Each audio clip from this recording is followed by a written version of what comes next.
என்னை மகளாக ஈன்றதற்கு தலை நிமிர்ந்து வாழ்வீர்கள். வாழ்வில் என்றும் நான் காதல் வலையில் அகப்பட மாட்டேன்.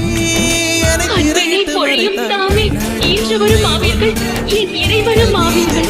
இந்த ராதை வாழ்வின் தீர்மானங்களை இறைவனே மேற்கொள்ள வேண்டும்.